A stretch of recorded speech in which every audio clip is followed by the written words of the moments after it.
I would like to share something with you, and I think there's some confusion in some of the things that I've said in the past, but I'm going to try to clear those up as well. So, ADHD. First off, this is why I'm sharing this. Do you know that athletes are 2 to 3 times more likely to have ADHD than the general population? That's an interesting thing. And so, if you coach, you will find that many of your athletes do, in fact, have ADHD. As a matter of fact, when I was at IUP, the football team was evaluated. They evaluated all the players to see if they had ADHD, and a disproportionate number of them had ADHD. That's very interesting. This is not like treating them for ADHD. It was actually some type of study that the school was doing. Someone in, I don't know, their psychology department or something like that wanted to know if athletes have a higher rate of ADHD, and so they chose the football team. And all the football players came down and just took a simple diagnostic evaluation, and they found that a disproportionate number of them had ADHD. That's something that you should be aware of as a coach, that some of your athletes will have this. Numbers are somewhere around 8 to 10%, but I bet that probably actually varies by sport. So the numbers that we have out there is that 8 to 10% of athletes have ADHD. I would bet you that it's much higher in certain sports. MMA, for instance. Football, hockey, big time.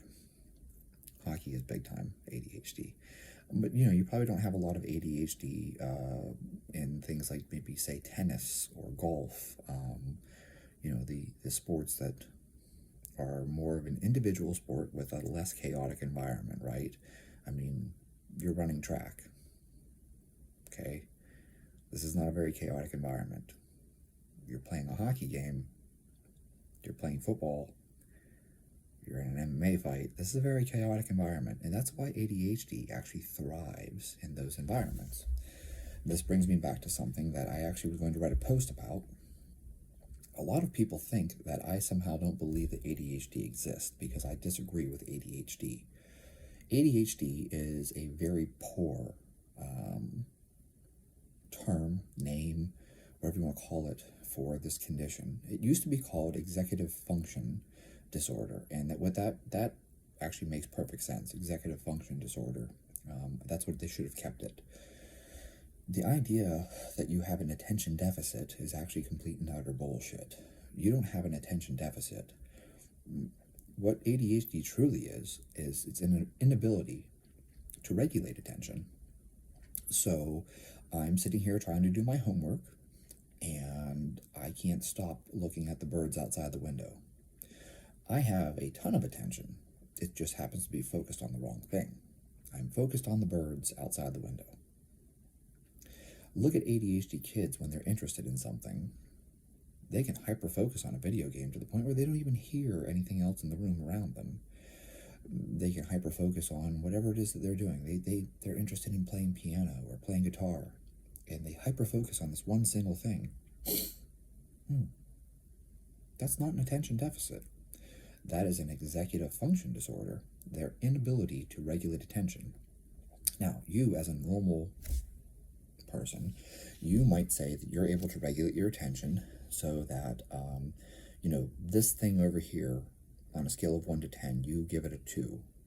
And this other thing over here, you give it a 5, and this other thing, you give it a 7. For the person that has ADHD, executive function disorder, everything is a 0 or 10. They don't know how to give something a 2.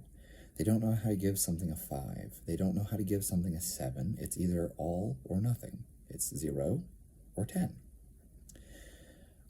This is the issue. And the other part that I have brought up about this is that actually the medications we use to treat ADHD are not effective. They seem like they're effective because we put you on amphetamines, and now you're like, ooh, I'm dialed in. But we know full well that that's not the issue.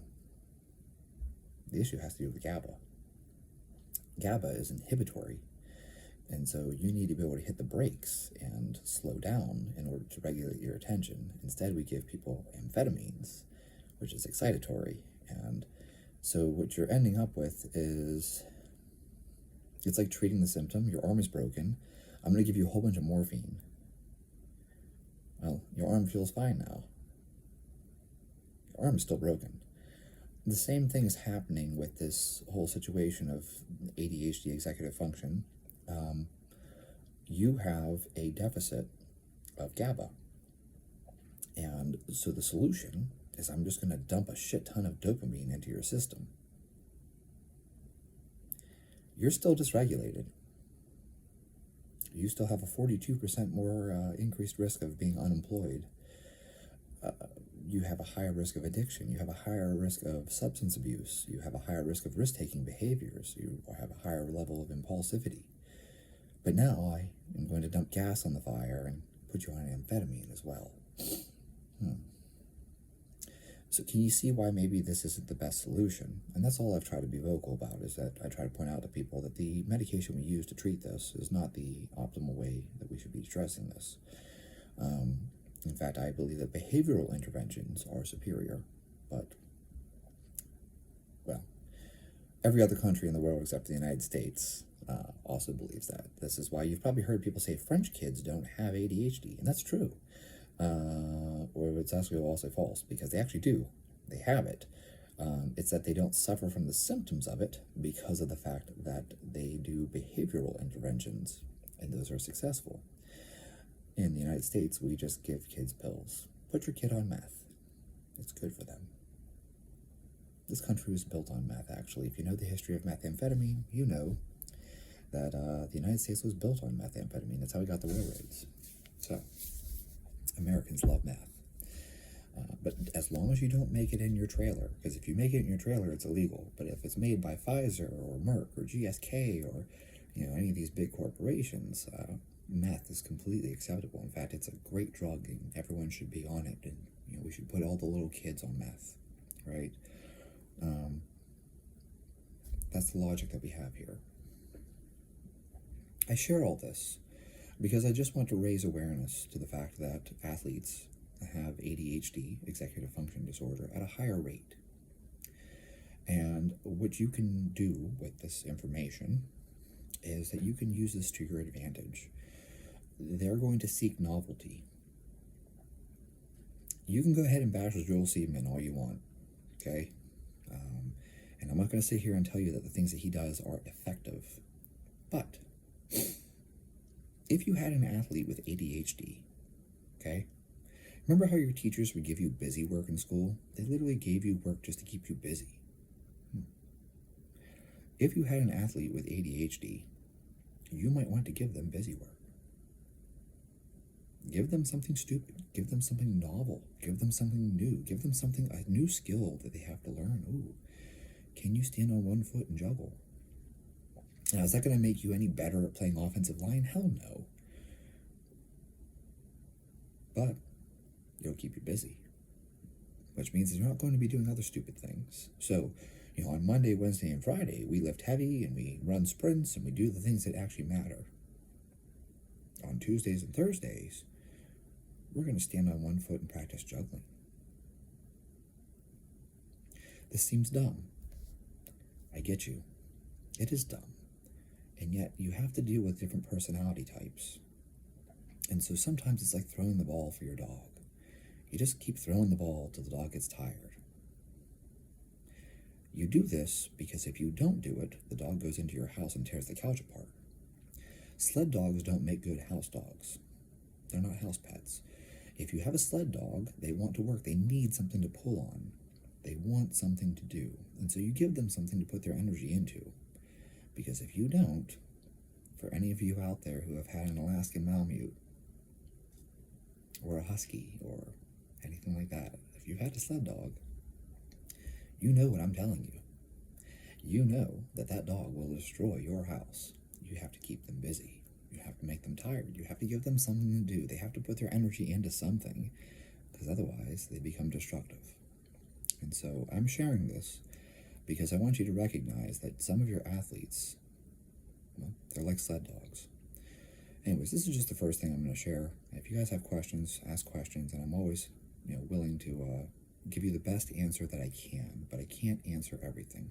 So I can tell you what, I think is likely to be the answer. I can tell you where to find more information, but I certainly am no expert on these things, other than the fact that I'm aware that this is something that I have dealt with my entire life. But I wasn't aware of that until I was 38. So, this is like a doctor told me once: the thing that makes you great is the very same thing that's going to destroy you. And I didn't understand that when he said it. I was too stupid to understand what he said. And now I look back and realize that was the most prophetic thing anyone ever warned me.